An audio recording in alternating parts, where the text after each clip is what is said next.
Fourth ग्रेडनि साख्रिखौ जेब्लायबो BTC गभर्नमेन्टआनो होबोदों, दाबो होगोन, देनांबो होलांबाय थागोन, बेखौ रावबो सेनानै लांनो हाया। आसाम गभर्नमेन्टआ जे थार्ड ग्रेड आरो फर्थ ग्रेडखौ फाथिदों, बे आसाम गभर्नमेन्टनिसो, जोंहा बनाससो जादों। जोंनि बिटिआर ओनसोलनि लाइमोनफ्रा जायफोर परिखा होदों, जायफोर एन्ट्रेन्सखौ होदों, बिथांमोना आसाम गभर्नमेन्टनि रिक्रुटमेन्टआव मोनगोन। लोगोसे जोंनि जे बिटिआर सरकारनि सिङाव 3500 जे जोंहा थार्ड ग्रेड फर्थ ग्रेडनि भेकेन्सि जानानै दं, बेनि गेजेराव 1800 भेकेन्सिखौ थाबैनो फिलआप खालामनो थाखाय आसाम बिटिआर सरकारा माने थाग थियारि खालामगासिनो दङ। गतिके जोंनि थार्ड ग्रेड फर्थ ग्रेडखौ माने आसाम गभर्नमेन्टआनो हरजोबसिगोन होननाय जिनिसा नंखाय। बे जिनिसा जेब्लायबो जाया। जोंनियावल' नङा, जिखुनु 6 सिडिउलाव कार्बि आंलंआनो जा, डिमा हासावआनो जा, बेयावबो हरा। गतिके नोंथांमोना बेखौ सरकारखौ फोथायनांगोन।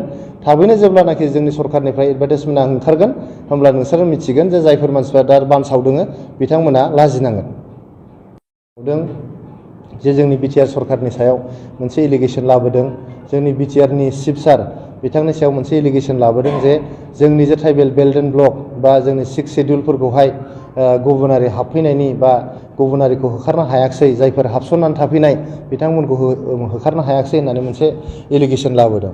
गतिके आं बेयाव बुंनो लुबैदों जे जोंनि जे 6 सिडिउल दङ, 6 सिडिउल जे बे मोनसे एरेन्जमेन्ट, बियो 1950 मायथाइनिफ्रायनो दङ, बेखौ जेब्लाबो सोलायनो हाया। जों बिटिआर गभर्नमेन्टखौ बारहो, आसाम गभर्नमेन्टआबो बेखौ सोलायनो हाया।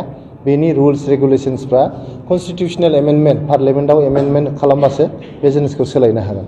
लोगोसे ट्राइबेल बेल्ट एन्ड ब्लकआ 1886 मायथाइनि Assam land and revenue regulation जोंनो दाजाखानायमोन। 1948 मायथाइयाव चेप्टार 10खौ सोसनदेरनाय जादोंमोन। गतिके सम टाइम टु टाइम बेखौहाय आसाम गभर्नमेन्टआ गोख्रोंसिन खालामनो थाखाय एमेन्डमेन्ट खालामदों। दा बेवहाय जोंनि बिटिआर गभर्नमेन्टआ बेखौ एमेन्डमेन्ट खालामनायनि बेवहाय गोहो गैया। बेयो जिहेतु आसाम गभर्नमेन्टजोंसो दाजानाय मोनसे आयेन। आरो नोंथांमोना मिथियो, दिनैहाय बेयाव हाबसनफैनाय सुबुंफोरखौहाय माने होखारनायाव बेवहाय हाइकर्टआ मोनसे अर्डार होदों। हाइकर्ट अर्डार होसेयावबो आसाम गभर्नमेन्टआ दिनैसिम बे जिनिसखौ होखारनो हायाखै। आरो बेवहाय बिटिआर गभर्नमेन्टआ जिहेतु दिनैसिमबो जोंनि पुलिसनि पावारखौ फुराफुरि मोनफुंजोबाखै, पार्सियेलिसो मोनदों। दा बेवहाय बेबायदि मोनसे स्टेप लानाया जोबोद गोब्राब होननानै जोंनि हेंथा हान्जाफ्रा मिथिगौ। थेवबाबो बिथांमोना दिनै जोंनि सरकारनि मोखाङाव हाब्रु सारनो थाखाय, जोंनि पार्टिनि माने इमेजखौ गाज्रि खालामनो थाखाय बेफोर बाथ्राखौ बुंबाय थादों। बिथांमोना जेब्ला सरकाराव दंमोन, 15 बोसोर 17 बोसोर बिथांमोना सरकाराव दङमोन, बिथांमोना बे खामानिखौ मानो मावनो हायाखै? जों दिनै सरकाराव दा 20 दानल' जादों, बोसोरनैबो जायाखै जों। थेवबो जोङो हा हुनि गोबां रिफर्म लाबोदों। लासैनो जोङो बैसोमुथि होननाय मोनसे मा होनो पर्टेलबो लन्च खालामगोन, जायनि गेजेरजों जेरैहाय जोंनाव आसामाव बसुन्धरा होननाय माने मोनसे माबा खालामदों, मिशन लन्च खालामदों। जोंनावबो मिशन बैसोमुथि होननानै साफ्रोमबो जोंनि थागिबि माहारिनि सुबुंफ्रा जाहाथे हानि मोन्थायखौ मोननो हायो।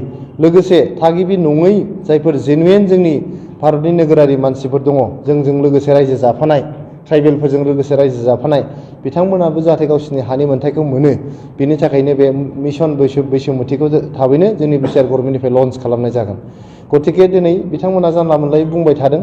दिनै जोंनि दैदेनगिरि बा जोंनि बिटिआरनि चिफ प्रमद बर' सारनि इमेजखौ गाज्रि खालामनो, जोंनि सरकारखौ इमेजखौ गाज्रि खालामनो बिथाङा नंखाय बानसावनाय मोनसे हाबाफारियाव बिथांमोना जड़ित जानानै दङ। गतिके आं खावलायनो लुबैदों बिथांमोनखौ, गोबाव सम नोंथांमोना सरकाराव थाबाय, सरकाराव थानानै दिनै जिहेतु गणतन्त्रआव मोनसे खुंथाय हान्जा थायो आरो मोनसे हेंथा हान्जा थायो। नोंथांमोना हेंथा हान्जायाव जिरायनो मानो गोब्राब मोनदों? हेंथा हान्जायाव थानानै नोंथांमोना दाफामलु जुदि हेंथा हान्जानि बिफाव लायोब्ला, होमबा जों खोनासंनो राजि। नोंथांमोना जेरै जोङो दिनै सुपार 50 होननाय मोनसे मिशन लन्च खालामदों। जोंनि ओनसोलाव IAS IPSफोर गैया, UPSC पास जानानै अफिसार जाफैनो, रेभिनिउ अफिसार जानो थाखाय गैया। गतिके जोङो 50सा बेबायदि मानसि दिल्लीयाव फाथायहरदों। इन्जिनियार, मेडिकेल, प्रिमियार इनस्टिटिउटफ्राव जाहाथे मोनो, बेनि थाखायबो मिशन 50 सुपार 50 जों खालामदों।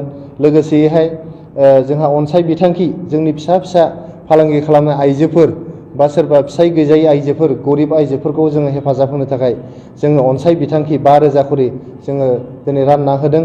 लोगोसे जोंनि गरिब न'खरनि फरायसाफ्रा जाहाथे मोजाङै फरायस्लाबनो हायो, एडमिसन लानो हायो, बिजाब बायनो हायो, बिनि थाखाय जोङो गियान सोरां जों बिथांखि लानानै राननानै होदों।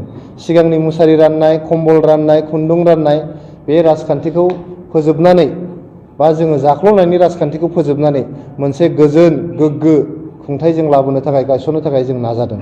गतिके बेबायदि थासारियाव आं खावलायगोन जोंनि हेंथा हान्जा बा जाय बेक्तिफ्रा दिनै जोंनि सरकारनि सायावहाय गोबां मोनसे मा होनो सन्देहनि नोजोरजों नायदों, बिथांमोनखौ फैनानै जोंनि सरकारनो माबाफोर बेबायदि मावथावथाव खामानि दंबा आसि थुनानै खोन्थानानै होफैयोब्ला जोंनि सरकारा बेफोरखौ खोनासंनो राजि आरो बेफोरखौ हाबाफारि हिसाबै लानानै मावलांनो थाखाय राजि जानानै दं। बेखायनो फै, नोंथांमोनखौ आं खावलायगोन जोंजों नैबे जोंनि बड'लेण्ड ओनसोलनि जौगानाय, गोजोन आरो अराय जोंनि माने आलो गोजोनै रायजो जानो हानायनि मोनसे थासारि सोरजिनो थाखाय नोंथांमोना जोंजों माने हेफाजाब होफैनांगौ। बेखिनिखौनो बुंनाय जाबाय आं।